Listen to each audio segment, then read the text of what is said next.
Betel. Ya. Iya, yang pastinya Betel atau dengan sebutan gereja.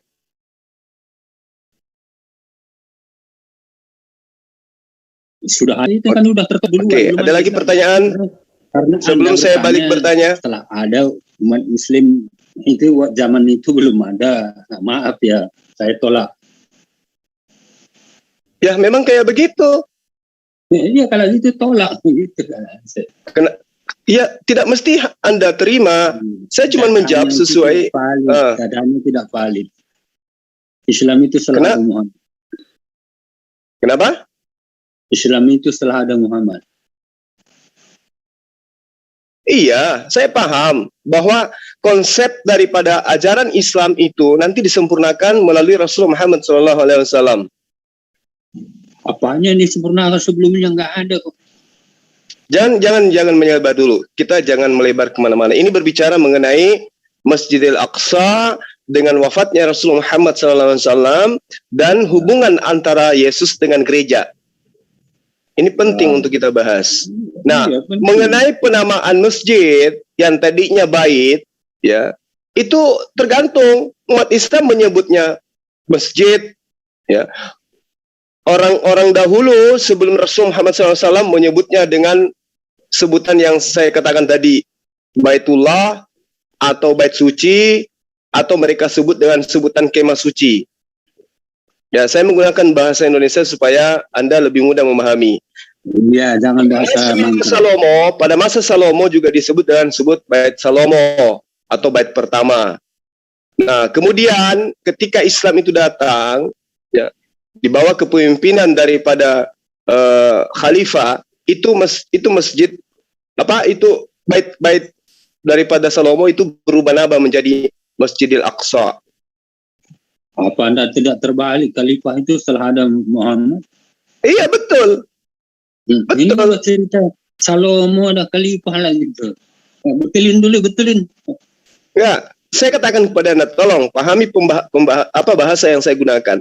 Bait Salomo itu masa pemerintahannya berkisar di tahun 1800 sampai 900 ya sebelum Masehi. Ya. Lalu kemudian bait ini atau Masjidil ini disebut dengan Bait Salomo atau bait pertama. Nah, ketika kepemimpinan Umar bin Khattab menjadi seorang khalifah, Bait Salomo ini itu kemudian berubah nama menjadi Masjidil Aqsa.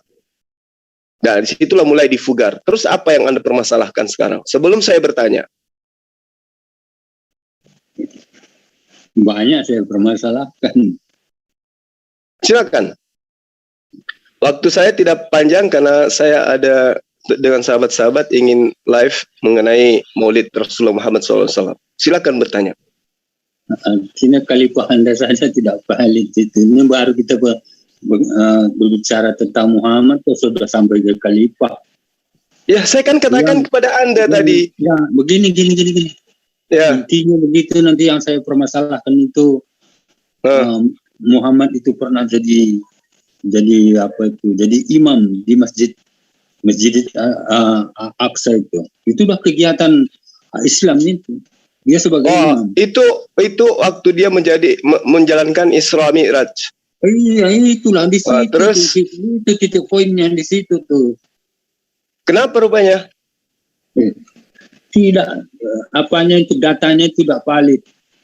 Apanya yang tidak valid? 3 tahun Muhammad SAW itu meninggal baru dibangun Masjid Al-Aqsa itu. Oh, jadi menurut Anda Bait Salomo itu nggak ada? Bait Salomo ini ya, kalau dibangun kembali itu kan dibangun sih. Iya, makanya saya tanya, Bait Salomo itu pernah ada nggak? Sudah ada, dua dihancurkan pun sudah ada. Nah, berarti bangunan itu sudah ada. Sudah dihancurkan. Tapi bekasnya ada. Ada tembok ratapan. Nah, itu Anda jawab sendiri berarti. Artinya bahwa pembangunan dengar lagi saya pembangunan masjid itu Al-Aqsa itu peletakan batu pertama tahun 685 Masehi. Berarti itu Iya. sudah mati. Betul. Tapi sisa-sisa daripada bait ini itu ada karena dia dibangun memang jauh sebelum Masehi, 1400. Sudah Itu yang perlu Anda pahami. Kemudian Mayuma. Sudah ada Ya. bangunan. Dia berada di dalam, jadi imam dia di dalam. Mana datanya itu? Coba Anda tunjukkan kepada saya. Silakan. Data-datanya sudah ada, kubahnya segalanya juga diciptakan itu. Kecuali Mana datanya? Rasulullah Muhammad SAW itu memimpin sholat di Masjidil Aqsa. Iya, di situlah dia akan berangkat selanjutnya ke langit ketujuh. Iya, jamaahnya siapa waktu itu? Ya, itu yang saya pertanyakan, siapa? Anda membawa data tapi Anda cuma membual, kan gitu ya? Itu semua. Jadi gini, dengarkan. Anda kalau mau belajar sama saya, Anda jangan banyak bicara. Anda tugasnya cuma bertanya. Kalau ada sesuatu yang ingin Anda tanyakan, tolong bawa data jika sifat pertanyaan itu menguji. Ngerti enggak? Ini data ya, data. Oke, silakan. Masjid Al-Aqsa itu peletakan batu pertama tahun 685. Nah, terus? Sedangkan Muhammad sudah mati. Nah, siapa yang mengatakan bahwa Rasulullah Muhammad SAW hadir pada saat pembangunan itu? Ada. Karena dia jadi imam di situ. Loh, kan saya katakan kepada Anda bahwa 1400 itu sebelum Masehi, ya, bait Allah atau bait suci itu sudah ada. Tidak ada, sudah runtuh. Sudah runtuh tapi masih ada. Tidak ada. Kemudian Khalifah Umayyah itu kemudian melakukan jauh Khalifah buang dulu. Jauh itu, masih jauh. Jadi maunya Anda apa ini? Khalifahnya buang dulu, masih jauh tuh sejarah kekhalifahan. Terus apa? Maunya Anda gimana? Ini kan sudah datanya. Jadi Bait Salomo itu memang sudah tidak ada sama sekali waktu itu. Sudah dihancurkan. Sama sekali hancur. Pembangunan pertama, kedua sudah dihancurkan. Hancur sama sekali gitu? Iya, sama sekali. Batunya pun tidak ada. Kecuali tembok ratapan. Oh, berarti Anda tidak pernah baca kitab Esra? Kitab siapa? Kitab Esra Anda tidak pernah baca? Iya, sering. Kan Esra yang bangun kedua. Dia kan dihancurkan juga. Hancur. Kemudian kenapa Esra ada di kitab Esra ada pembangunan itu lagi? Ini yang kedua. Tuh. Nah, makanya aku bilang, berarti sisa-sisa itu selalu ada kan? Muhammad itu belum lahir, belum hamil pun. Anda ingin mengucilkan Rasul Muhammad SAW, tapi lisan Anda kepepet ketika ditanyai. Saya ngerti, Pak Sembiring, ya saya ngerti. Bagaimana kemudian gempa bumi menghancurkan Bait Salomo. Saya ngerti, tapi sisa-sisanya itu masih tetap ada. Salah lagi, bukan gempa bumi. Ya. Tidak gempa bumi. Anda sok tahu terjadi gempa bumi 2 kali yang menghancurkan Bait Salomo itu. Anda sok tahu. Rasulullah Muhammad SAW saya sudah katakan kepada Anda bahwa beliau wafat itu tahun 632 Masehi. Kemudian pembangunannya itu berlanjut dari bait suci tersebut. Memang pada saat dia Isra, ya, bait suci tidak seperti dalam kondisi setelah pembangunannya dimulai. Memang tidak seperti itu. Karena kenapa? Bait suci itu dipugar pada masa Umar bin Khattab menjadi khalifah. Apa yang Anda pertanyakan lagi? Yang membangun juga orang Turki. Iya, tidak ada masalah dengan itu. Itu tidak ada masalah. Jadi saya rasa cukup ya, bahwa Rasulullah Muhammad SAW itu wafat di tahun 632 Masehi. Kemudian sahabatnya kembali melakukan pembangunan terhadap Bait Salomo. Oke? Kapan dia mampir di situ? Belum dibangun. Apa-apaan? Siapa yang membebaskan kemudian Yerusalem dari tentara salib? Jawab. Ya, Anda itu tidak tahu sejarah berarti. Artinya Ini Anda data- tidak ngerti sejarah. Bagaimana Ini data- kemudian tentara salib ya itu menaklukkan Yerusalem, kemudian tentara salib ini juga dibasmi oleh pasukan Salahuddin. Anda tidak ngerti sejarah berarti.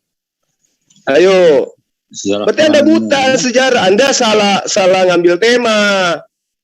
Ngerti ya? Jadi tidak ada di dalam konsep Islam bahwa Rasulullah Muhammad SAW itu membangun Masjidil Aqsa. Tidak ada tuh. Ya, tidak ada. Oke. Turki yang bangun. Oke, saya anggap sudah selesai. Sekarang giliran Anda saya tanyai. Belum Siap. selesai.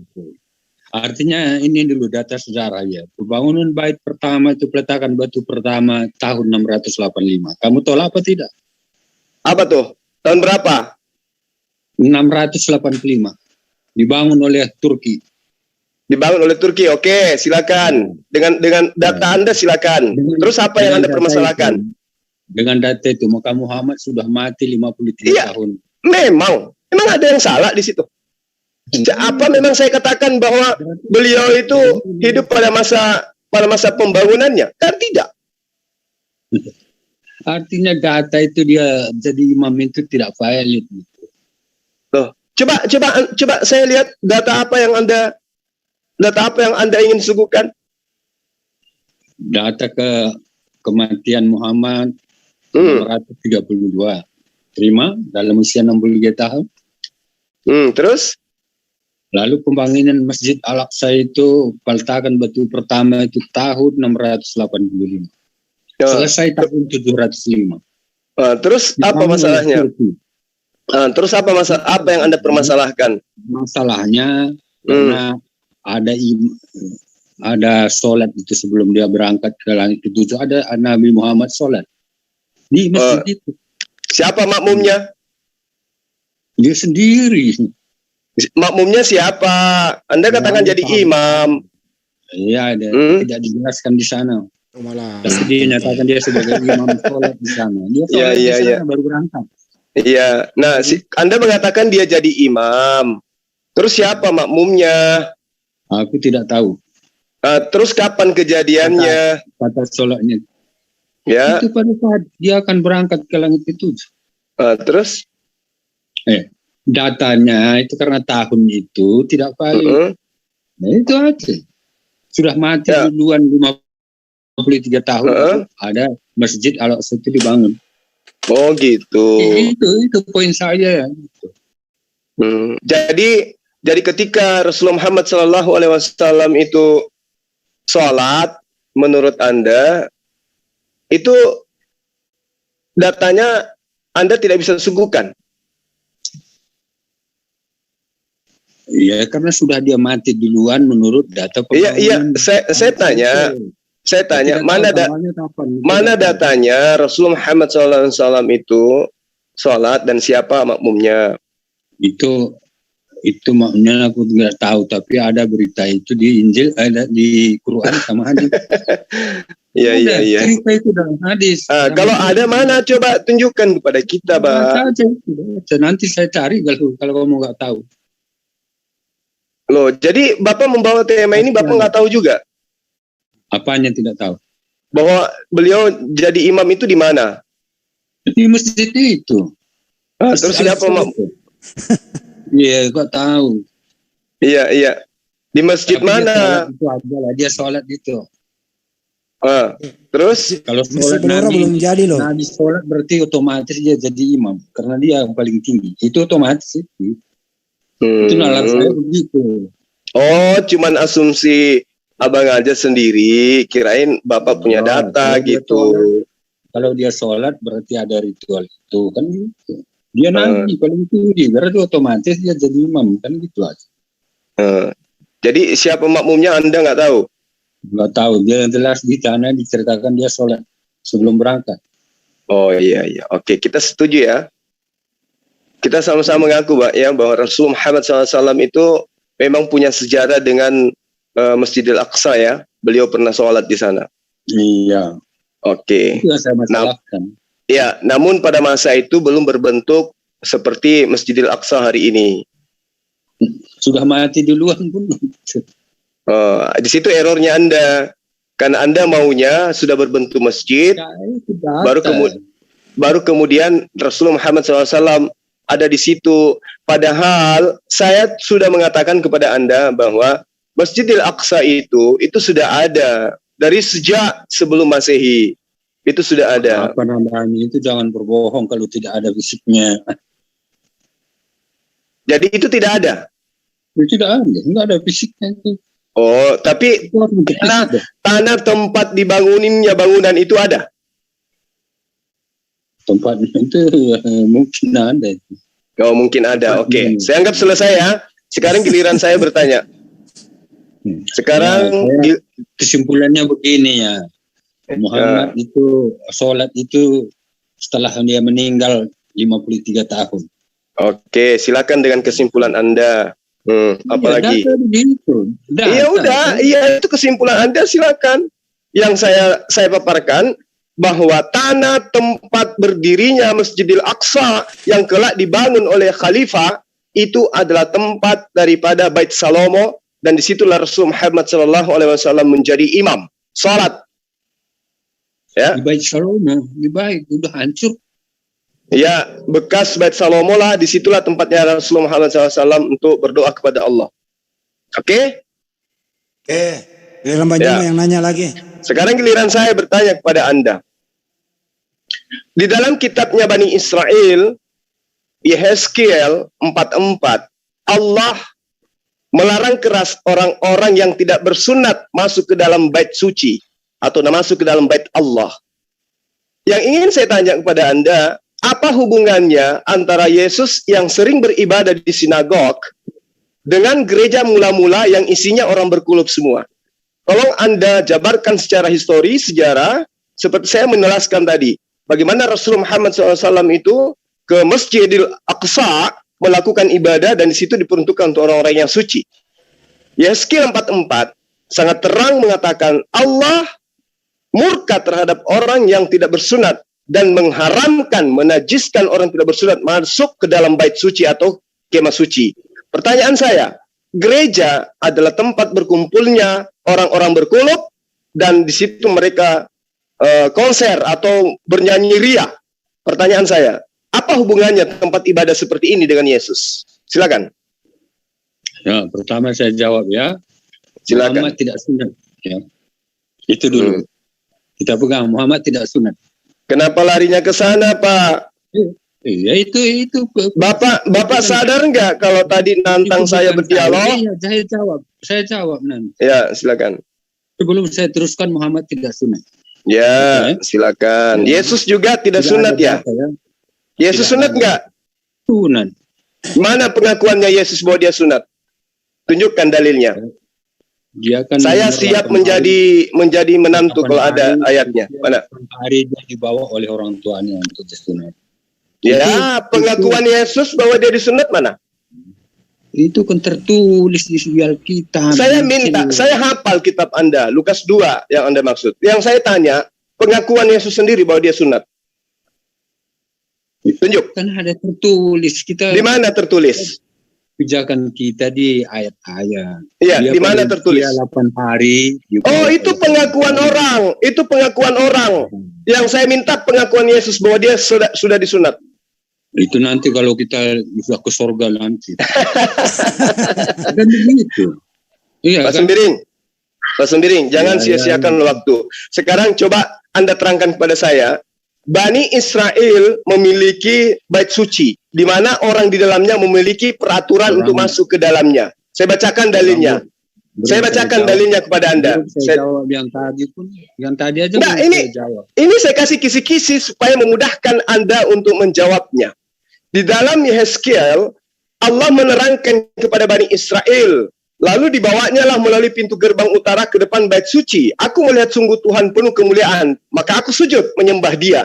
Tuhan berfirman kepadaku, hai anak manusia, perhatikanlah baik-baik, lihatlah dengan teliti dan dengarkanlah dengan sungguh-sungguh segala sesuatu yang hendak kufirmankan kepadamu mengenai peraturan-peraturan rumah ibadahku dan tentang segala hukumnya. Perhatikan baik-baik, siapa yang diperbolehkan masuk ke dalamnya siapa yang tidak boleh, siapa yang harus ditolak dari tempat rumah ibadahku.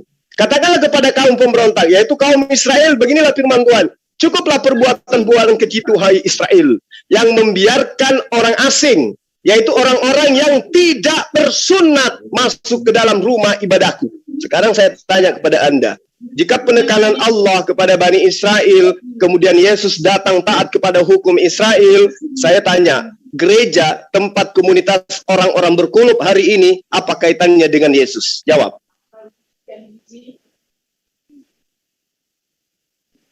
Yang pertama saja belum saya jawab.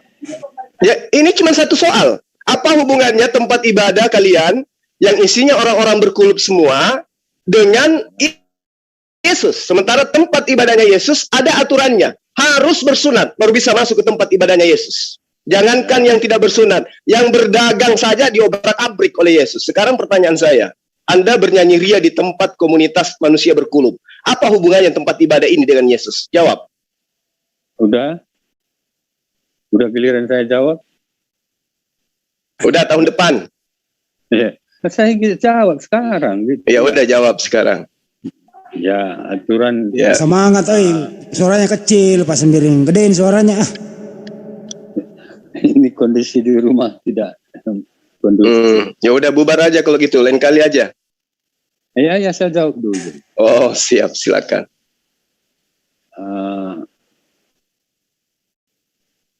Semangat dong. Itu aturan perjanjian lama itu kan berakhir sampai zaman Yohanes Pembaptis kan gitu kan. Ya kan? Kata siapa? Ya katanya kitab. Iya. Baca nanti di kitab Yohanes Pembaptis. Iya. Torah itu berakhir sampai di situ ya. Oh berarti firman Tuhan itu dibatalkan oleh. Belum aku jawab. Iya. Okay. Anda terlalu jauh gitu loh. Gak ada nyambung-nyambungnya dengan itu. Saya katakan kepada Anda, Yesus dalam rumah ibadahnya memiliki aturan. Sekarang Kristen, salah satu aturannya itu adalah harus bersunat. Kulubnya harus dihilangkan. Ya. Kamu ngomong terus ayo. Udah. Nah, apa hubungannya dengan rumah yang penuh dengan kulub dengan ibadahnya Yesus? Jawab.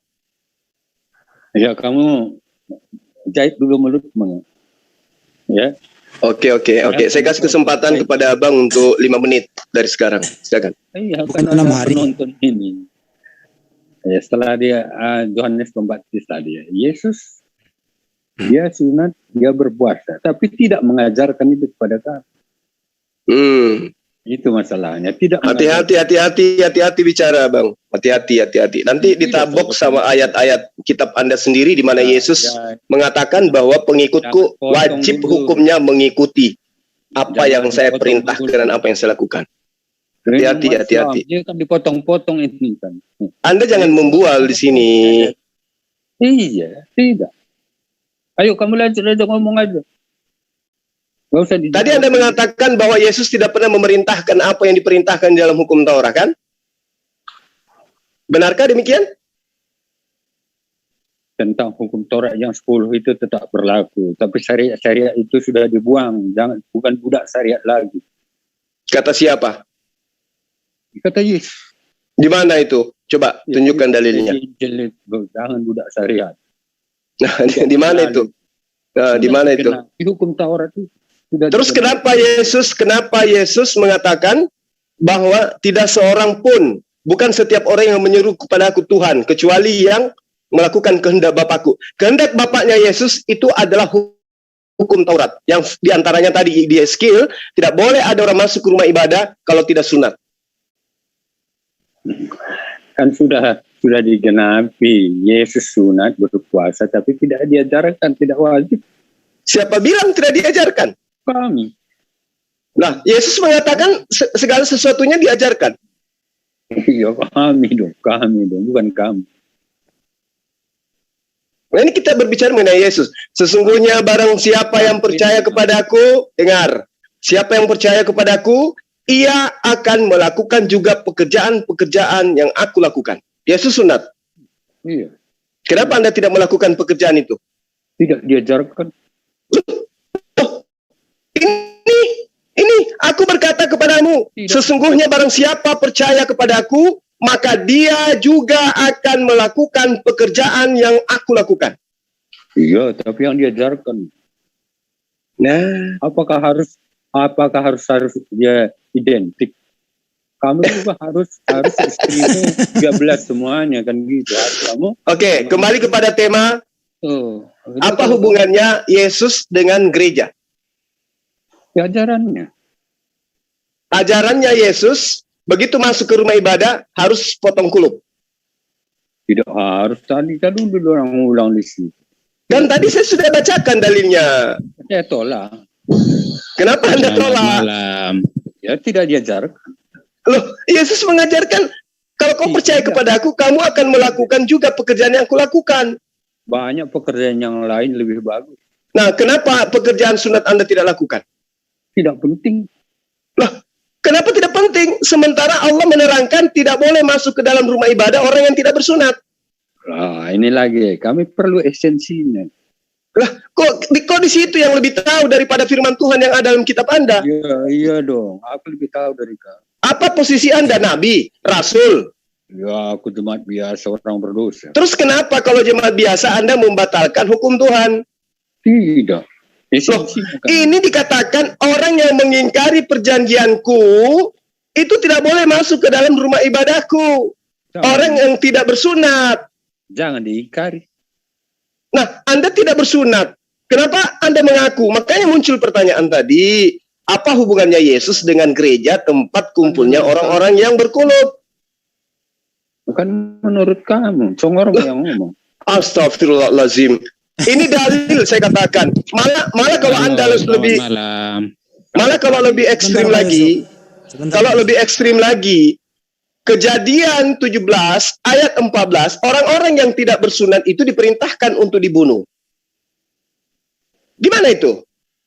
Makanya tadi Anda tantang saya membahas tentang Masjidil Aqsa, kaitannya dengan wafatnya Rasulullah SAW. Tidak ada masalah. Nah, saya tanya dengan tema yang sama, apa hubungannya Yesus dengan gereja?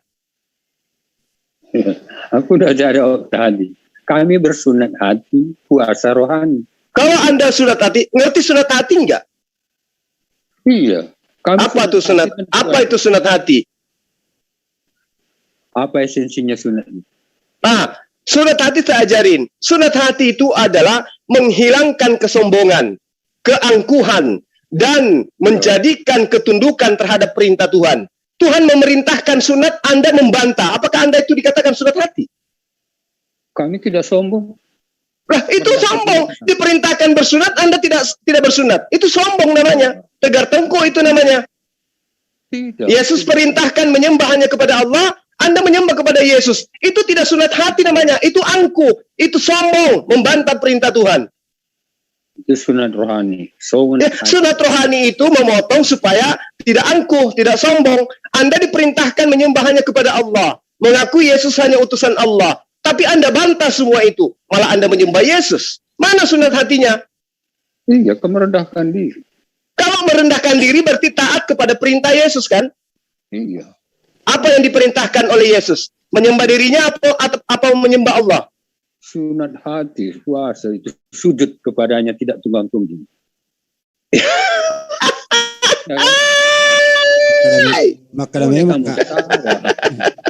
Saya pikir calon mertua saya ini sudah mulai membaik. Tidak. Ternyata masih sama yang dulu.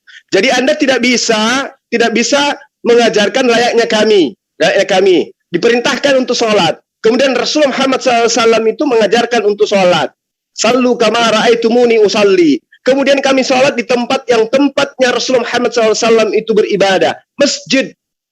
Sekarang Yesus beribadah di bait suci. Kemah suci. Atau bait Allah. Atau Betel. Atau sinagog.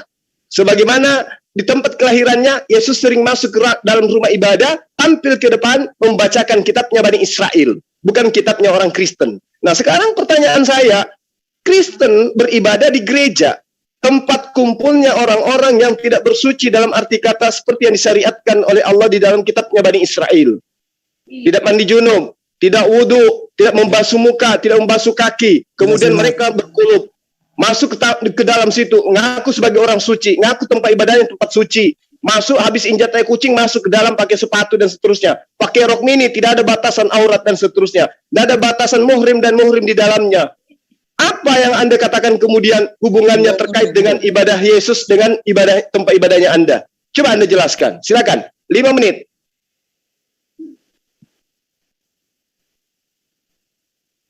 Masuk ulang di teman-teman.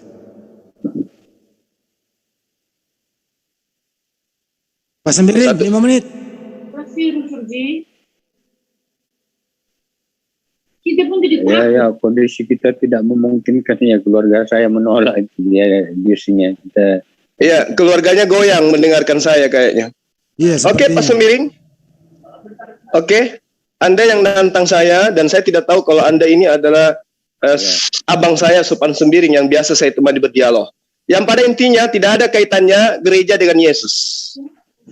Oke, tolong dicamkan baik-baik itu. Ya, ini saya. Halo, selamat malam. Gantian saya lah. Saya sudah keluar. Di sini saya jawab. Ya. Pak Yusuf. Sudah keluar rumah. Bentar ya, ini Pak Sembiring ini dari seminggu yang lalu japri saya terus, mana Bang Juma begitu. Nah sekarang ketemu, jadi Pak Yusuf sebentar ya, biarkan Bang Juma kelarin dulu ya. Saya hadapi Rajamu. Ini saya suka cuma hadapi Rajamu. Mana Rajamu tuh? Saya di sini, hati-hati Pak Sembiring yang sampai keluarga dari dalam bawa tali ikat Bapak. Iya. Ya. Saya udah dulu ada. Iya. Silakan. Pertanyaannya tadi apa tuh? Saya tidak konsentrasi. Oh iya. Tapi kalau Bapak merasa terganggu, misalnya keluarga merasa oleng dengan debat kita, mending disudahi aja, Pak. Nanti lain kali. Aku sih tidak oleng biasa. Tapi mereka marah. Iya. Mereka marah-marah, dia nggak suka itu.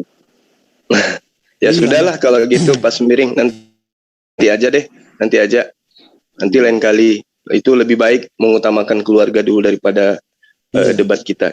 Betul, daripada ribut sama keluarga Pak Sembiring. Gimana? Ya bilang aja kita lagi bercanda tadi, kita sahabat kok. Ya sahabat, tapi mereka tidak percaya. Iya. Udah kita sudah ya Pak Sembiring ya. Oke lah. Ya. Siap. Oke, sip. Silakan Bang Yusuf, masuk. Silakan Bang Yusuf. Masih ada waktu, Bang. Halo. Masih Ya. panjang. Siap. Selamat malam. Masih panjang. Oke. Janganlah panjang-panjang. Tadi saya dengar apa hubungan Yesus dengan gereja? Ya, Yesus itu adalah kepala apa? Kepala gereja. Di dalam gereja ini ada dikenal tubuh mistik Kristus. Di mana itu Yesus adalah kepala. mengaku? Yang saya tahu Yesus itu kepala gondrong. Kok jadi kepala gereja? Bukan. Ini apa di dalam pemahaman Kristen tentang ini. Oh, Dalam tubuh mistik itu Yesuslah kepalanya. Sedangkan gitu. kami adalah anggota. Kalau lihat di dalam Alkitab, Yesuslah yang mendirikan gereja. Jadi kalau apa hubungannya, dialah pendiri gereja ini. Dia yang apa nama gereja yang pertama didirikan oleh Yesus? Jalan Tuhan. Dikenal sebagai nama Jalan Tuhan. Pertama, perkembangan nama-nama ini akhirnya ketika Yahudi sudah mulai menggunakan nama melecehkan atau coba menyinggung kami yang sesat dengan kata Nasrani, Kristen, tetapi nama itu akhirnya dipakai orang Kristen untuk nama kebanggaan. Petrus sendiri mengatakan. Berarti orang Kristen aja yang bikin? Bukan bikin, tetapi ini yang ketika nama ini dilabelkan kepada orang Kristen, maksudnya pengikut Jalan Tuhan ini. Siapa yang labelin, Bang? Orang Yahudi. Orang Yahudi di Antioquia. Antioquia, Paulus menggunakan nama pertama Kristen, tetapi nama itu sudah dilabelkan untuk orang yang mengikuti Kristus. Nah, terus di mana orang-orang Yahudi mencibir dengan sebutan Kristen, Bang? Itu memang sebut itu. Di mana? Di Antioquia. Kalau lihat sejarahnya, bukan di Antioquia. Perkembangan sejarah gereja, perkembangan awal ketika para rasul ini kan dulu ini ketika kekristenan tumbuh ini mereka ditekan kekristenan awal ya, ditekan dan dicibir.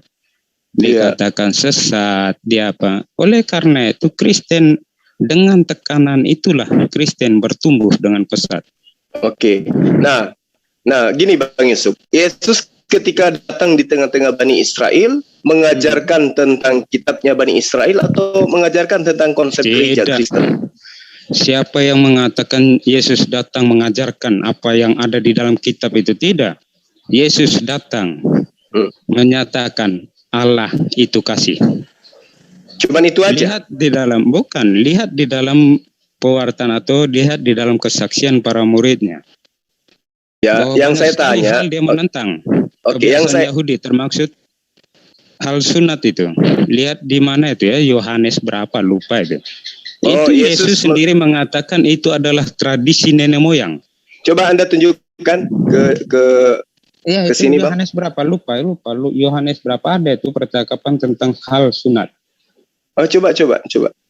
Karena data yang Yohanes tadi saya bawa. Ya? Yohanes lupa. Jadi perjanjian kekal yang Allah berikan kepada Abraham secara turun-temurun kepada keturunannya, itu tradisi. Itu tradisi menurut Yesus. Menurut pembelajaran penelitian Alkitab, ini penulis menggunakan otoritas Allah sebagai hukum yang diturunkan oleh Allah. Siapa yang dapat bisa membuktikan bahwa itu adalah hukum langsung dari Allah? Tidak ada. Ini kita belajar tentang jadi kitab Kejadian itu Anda ragukan? Cara pandang berbeda akibatnya akan membuat penafsiran berbeda. Saya tanya kepada Anda, Kejadian 17 ayat nomor 14 itu kan jelas. Siapa yang tidak bersunat? Penelitian jelas, ya. Tapi atas penelitian bahwa karya manusia ini melibatkan atau menggunakan otoritas Tuhan untuk mengatakan bahwa ini adalah hukum Tuhan. Oke, karena itu terkait dengan sunat, dengan sunat itu hukum Tuhan atau bukan? Menurut di dalam Injil sudah dikatakan bahwa itu adalah tradisi nenek moyang. Oh, jadi itu bukan perintah Tuhan, sunat itu. Siapa yang bisa membuktikan itu adalah perintah Tuhan? Karena siapa yang membuktikan bahwa itu adalah tradisi bukan firman Tuhan? Yesus. Oke. Kapasitas Yesus dalam hal ini di mana dia terangkan bahwa perjanjian lama terkait dengan sunat itu adalah tradisi. Itu dengar itu coba buka di Yohanes berapa lupa itu. Saya bawa data Kejadian 17 nomor 14. Saya bawa data. Yehezkiel 44. Yehezkiel 44 dulu. Tolong carikan mana Yohanes siapa yang di sini tolong tentang percakapan tentang hal sunat. Itu entah ayat berapa itu jelas dikatakan bahwa ini adalah tradisi nenek moyang. Ya, di mana dikatakan bahwa Yesus mengatakan bahwa itu tradisi nenek moyang? Itu sudah pernah dibicarakan di Zoom ini juga CCC ketika mereka menanyakan tentang hal itu dan dilihat di ayat saya lupa itu apa ayatnya. Kalau yang bisa ini tolong klik saja Yohanes yang tentang percakapan tentang hal sunat entah bab berapa itu. 67 sekitar itu, 678 sekitar itu, bab itu lihat percakapan tentang sunat. Di situ dikatakan jelas. Dan menurut penelitian. Jadi itu tradisi menurut Anda, tapi Anda tidak mampu menunjukkan datanya. Ya, datanya di situ di Yohanes itu. Enggak bisa. Kita lagi berdialog harus bawa data, nggak boleh kayak begitu. Kalau data itu gampang. Bang, itu nggak bisa, Bang, nggak bisa. Kita berbicara mengenai kebenaran. Anda berbicara mengenai Yesus. Berarti harus. Ini. Iya, tapi kalau hanya membawa nama Yesus, kemudian Anda membatalkan. Ada datanya. Silakan tunjukkan. Yohanes itu. Yohanes apa? Berapa Yohanes? Nah itu Yohanes dia makanya aku bilang data Anda itu tidak valid.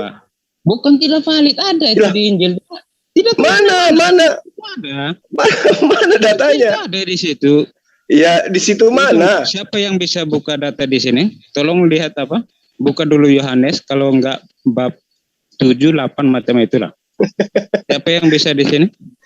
Iya. Kita karena barang-barang begini kan sudah dipelajari jadi kelihatan mudah untuk. Kalau sudah dipelajarin harusnya Anda itu tahu. Yang saya paham terkait dengan sunat dikatakan tradisi itu surat Paulus. Itu. Tidak. Ada di Injil itu. Ya, coba Anda tunjukkan. Ini kalau apa? Orang di CCC dulu pun pernah bicara ini, saya lupa babnya, sekitar 78 begitu. Coba lihat itu. Siapa yang bisa di sini? Saya screen tentang Yohanes itu. Silakan. Ya, saya Tunjukkan. tidak bisa. Kalau saya keluar masih saya ini ada sedikit HP jadul biasa Yohanes lah. berapa? Coba lihat di 7 mungkin 7 atau 8 begitu. Bab 8 coba lihat, baca tentang percakapan hal sunat itu. Yohanes 7 ya. Nomor Bukan coba tolong tengok di 78. Entah 7 atau 8 bab 8. Saya lupa sih. Percakapan tentang hal sunat itu ada. ya, anggap saja adalah, silakan dilanjut Bang Juma. Ya memang ada, karena ada pernah. Yang juga saya tahu, yang mengatakan bahwa sunat itu adalah tradisi, ya Paulus dalam Roma 2, itu yang saya tahu. Tapi kalau Anda mengatakan Yesus mengatakan, ada di Injil itu, ada di Injil. kalau Anda mengatakan itu tradisi, bentar. menurut Yesus, nah ini perlu saya pembuktian. Ya ada, karena hal ini sudah dibicarakan sudah itu. Karena memang jelas di situ. Jadi ini tentang pembelajaran apa? Alkitab, bahwa di dalam perjanjian lama itu juga tidak dapat dibuktikan bahwa itu adalah hukum Tuhan. Lah, itu adalah perjanjian kekal Allah. Tahu? Bukan, ini penelitian Alkitab. Lah, kok diteliti lagi? Kan ada jelas sekali perjanjian Allah dengan Bani Israel kan begitu. Oh, terputus tadi. Tunggu ya, saya lihat sebentar. Yohanes. Silakan. Bentar, di mana ini? Bentar ya.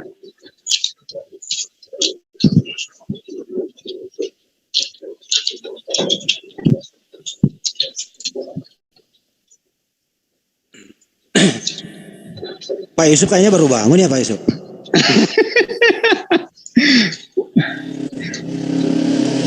Iya, habis karena dengar yang begini, entah percakapannya di mana aja.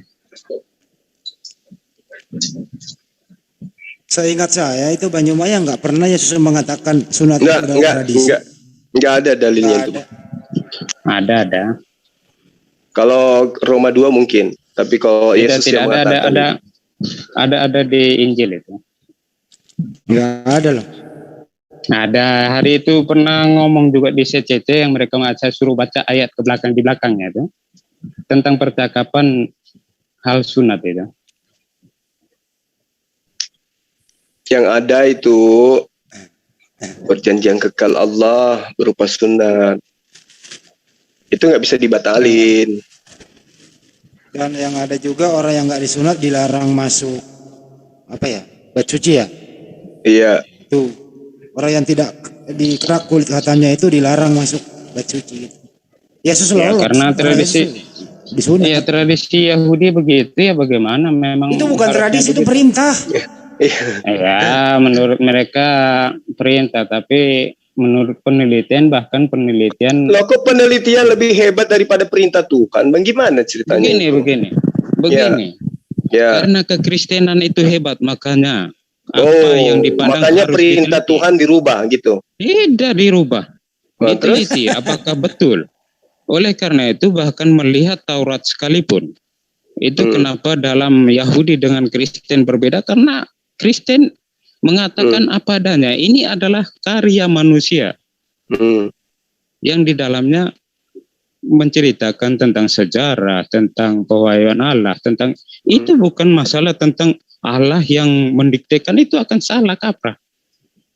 Itu akan berat pertanggungjawabannya ketika menganggap Taurat adalah kitab yang diturunkan atau kitab yang istilah mereka didiktekan macam itu sama sekali salah, karena akan berantakan ketika peneliti harus menerobos penelitian itu. Jadi terus apa hubungannya dengan yang Anda katakan ini dengan perjanjian kekal Allah? Iya, itu karena menurut penelitian itu bahwa itu adalah tradisi. Kok bisa tradisi itu? Jadi gini, Coba kasih saya definisi tradisi itu apa itu, Bang? Tradisi itu adalah kan kebiasaan tradisi, yang itu kan. Kebiasaan yang terjadi secara turun-temurun, betul? Iya. Betul. Nah, satu perintah yang sifatnya kekal, apakah itu akan berlanjut secara turun-temurun? Kenapa itu? Satu perintah dari Allah agar dilakukan secara terus-menerus, apakah itu bisa terjadi secara turun-temurun? Iya, itu juga turun-temurun juga. Nah, setelah turun-temurun boleh dikatakan sebagai tradisi. Iya, itu tradisi. Nah, berarti perintah yang sifatnya kekal dari Allah akan dilakukan secara turun-temurun sehingga nampak sebagai sebuah tradisi, betul? Begini, bukan berarti gitu, tapi begini cara pandang penelitian terhadap Alkitab ini begini. Hal yang pasti yang bisa diungkapkan, yang tidak pasti bagaimana bisa dikatakan? Loh, kok tidak pasti, Bang? Apa yang Anda coba? Saya coba. Abraham tidak pernah meninggalkan tulisan apapun berhubungan dengan cara hidupnya atau tentang kehidupannya. Berarti apa yang diceritakan Musa Anda ragukan dalam kitab Anda? Bukan diceritakan Musa. Bahkan ya, Musa hanya sedikit meninggalkan tulisan. Bagaimana Anda menyikapi? Saya coba menjelaskan kepada Anda. Coba kita lihat ya. Musa itu adalah seorang pembawa kabar berita kepada Bani Israel. Perjanjian Lama, Perjanjian Baru Allah kepada Bani Israel itu melalui Musa pemberitaannya. Oke? Apa yang mengajari Anda? Yeremia 31. Yeremia 31 lagi begini Bang Suma. Tentang ini saya mengutarakan tentang pembelajaran menurut penelitian Alkitabiah. Ya, itu urusan Anda. Saya berbicara data. Saya berdasarkan data. Data apa? Ini dalam kitab Anda. Anda mengerti tentang Alkitab Kristen? Mengerti dong, ngerti. Anda aja yang tidak mengerti. Anda memahami kitab Anda dengan iman. Saya dengan akal. Coba. Saya tunggu. Saya juga punya hak bicara gini. Jangan mentang-mentang Anda Kristen, Anda yang punya kitab, orang lain tidak bisa mengoreksi. Ngerti? Bukan tidak bisa mengoreksi. Maka dari itu saya katakan kepada Anda, besar, firman Allah kepada Abraham. Siapa yang memberitakan ini? Musa. Dari pihakmu engkau harus memegang perjanjianku, engkau dan keturunanmu secara turun-temurun. Berarti hal ini memang bisa berlanjut dan bisa dikatakan sebagai tradisi. Tapi asal muasalnya adalah perintah Allah. Sama seperti sholat. Sholat diterima oleh Rasulullah Muhammad SAW. Dilakukan secara turun-temurun oleh umat Islam sampai nanti di akhir zaman. Maka Anda boleh mengatakan tradisi daripada umat Islam itu adalah sholat. Tetapi hakikatnya adalah perintah kekal dari Allah. Sama dengan sunat. Maka siapa yang bisa membatalkan hukum kekalnya Allah? Yang sudah mendarah daging kepada Bani Israel. Hanya Kristen. Hanya Kristen yang berani itu. Sudah ya? Oke. Sekarang begini. Apa kerangka besar Anda dalam melihat kitabnya di dalam kekristenan? Maksudnya begini. Yang saya lihat di kitabnya orang Kristen, yang saya tahu bagaimana supaya bisa memahami Bani Israel yang kehilangan arah tentang kitabnya 3 sebelum Masehi itu diterjemahkan ke dalam bahasa Septuaginta. Kemudian orang Kristen menyebutnya dalam Perjanjian Lama, entah apa dasarnya. Dan di situ muatannya adalah mengajarkan Bani Israel untuk menyembah hanya kepada satu Tuhan. Tidak pernah mengajarkan bahwa Tuhan akan menjadi manusia. Dan itu peruntukannya hanya kepada Bani Israel. Anda bertanya kepada saya kan? Nah, kemudian kitabnya orang Kristen mencoba untuk mengambil kitab yang sudah jauh ribuan tahun lamanya lebih dulu datang, kemudian dicocok-cocokkan dan melantik seseorang bernama Yesus menjadi Tuhan, penggenapan dari kitab nubuatan yang ada dalam kitabnya Bani Israel. Kalau hari ini Anda mengatakan sunat itu tradisi, itu menurut pandangan orang-orang berkulub. Tetapi orang yang menjadikan perintah Tuhan ini secara turun-temurun, secara garis besar dari pemahaman manusia, mereka Bani Israel menjalankan syariat sunat karena memang ada dasar perintahnya sebagai perintah yang kekal, nggak boleh dibatalkan. Siapa yang membatalkan? Di nomor 14 di Kejadian 17, dia akan dibunuh.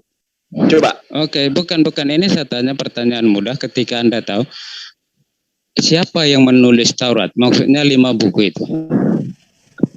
Ya, tidak digambarkan siapa yang menulis, tapi yang kami tahu Torah itu asalnya dari Musa. Iya, kalau Anda mengatakan ini asalnya dari Musa, menurut penelitian bahkan Musa sendiri hanya sedikit meninggalkan tulisannya. Dengan secara tidak langsung Anda membenarkan Al-Quran bahwa orang-orang ahli kitab itu menyembunyikan firman Tuhan. Mereka menggantinya, mereka menukarnya, mereka menambah dan mengurangi. Anda sudah membuktikan itu malam ini. Apalagi? Aduh, ini dari mana? Dari mana ceritanya ada nyambungnya ke Al-Quran? Tadi Anda mengatakan, tadi Anda mengatakan, menurut penelitian itu sedikit, hanya sedikit dari kitab Musa. Betul, hanya. Berarti yang banyak ini apa? Kitab Kejadian ini sampai banyak Musa. Begitu itu siapa? Siapa tulisan siapa itu? Ini semua masih dalam teori, pendekatan teori diperkirakan. Oh, berarti tidak boleh dikatakan bahwa ini adalah firman Tuhan. Begini, kalau Anda mengenal penelitian ini, maka akan terbiasa dengan perkataan-perkataan ini. Tetapi kalau tidak mengenal langsung tentang penelitian Alkitab, maka Anda berpikir bahwa ini Anda tunggu. Pak Yusuf, Bang, Anda masih proses penelitian. Karena kajian Anda itu adalah iman jadi sandarannya. Saya tidak sandaran. Coba. Ketika ini merupakan perjanjian kekal, kemudian di dalam ayat-ayat, di dalam surah-surah lain diterangkan tentang apa yang dimaksud dengan sunat. Kenapa kemudian Anda menolaknya? Dan bahkan Anda buat tradisi. Karena diajarkan begitu ya, seperti itu begini. Yang menjadi kenapa dikatakan tradisi? Saya ngerti. Sebenarnya bahwa itu adalah Tunggu bang. Sebenarnya saya tahu apa yang Anda maksudkan tadi itu di dalam Yohanes mengatakan bahwa sunat itu hanya merupakan tradisi. Saya cuma pura-pura tidak ingin memberitahukan kepada Anda. Yang Anda maksud itu adalah Yohanes 7 ayat 22 kan? Di situ ada kata dari tradisi yang kemudian bagaimana dikatakan ini kan Musa. Oke? Kata ayat itu tetapi dari nenek moyang kita. Siapa nenek moyang? Abraham. Ngerti? Jadi tidak ada kaitannya. Anda tidak bersunat dengan alasan itu tradisi. Tidak ada kaitannya. Dikatakan di dalam kitab